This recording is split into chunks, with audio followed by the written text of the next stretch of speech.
नमस्कार. एक तरी ओवी ज्ञानेशांची हे डॉक्टर वीरा करंदीकर आणि डॉक्टर हेवी इनामदार यांचे पुस्तक. आकाशवाणीवर झालेल्या कार्यक्रमाच्या या पुस्तकावृत्तीचे आपण क्रमशः वाचन करीत आहोत.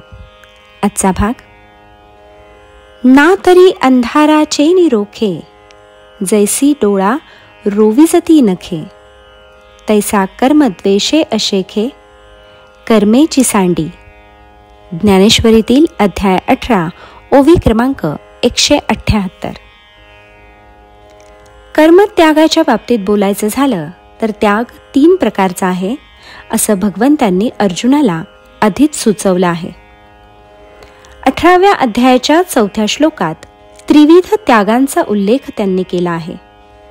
तामस, राजस आणि सात्विक त्याग असे ते 3 प्रकार आहेत. आणि इथून पुढं त्यांचं सविस्तर वर्णन श्रीकृष्णांनी केलं आहे.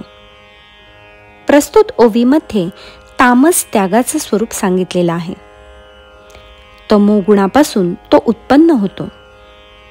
फळाची आशा आणि देहाचा अहंकार या दोन्ही गोष्टी सोडून द्याव्यात आणि मग कर्म करीत जावं, हे तामसी माणसाच्या ध्यानात येत नाही. तो काय करतो की अंधारात दिसत नाही म्हणून अंधारावर रागवावं आणि रागाच्या भरात स्वतःच्याच डोळ्यात नख खुपसावीत, तसा कर्माचा द्वेष करून तो कर्मच टाकून देतो. रागारागानं कर्म टाकण्याचं हे त्याचं कृत्य चुकीचं आहे. ते तामस कृत्य आहे. अर्धशिशीमुळे संतापून जावं आणि त्या भरात डोकंच तोडावं, तसं हे करणं आहे. भगवंत म्हणतात, अर्जुना, वाट खूप लांब असली तरी आपल्या पायांनी चालून ती संपवता येते, पण वाटेवर रागवून आपले पायच तोडून कसं चालेल?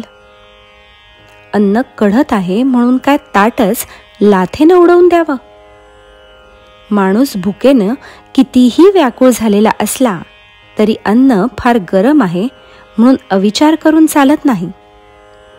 ताटावर राग न काढता अन्न थोडं निवेपर्यंत थांबावं लागतं.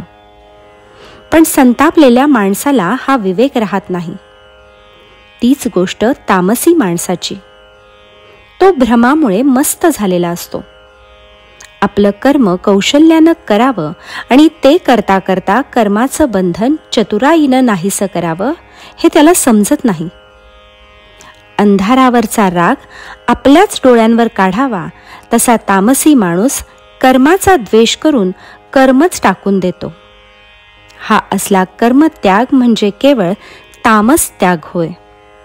अशा त्यागाच्या वाटेनं शहाण्या माणसानं चुकून सुद्धा जाऊ नये.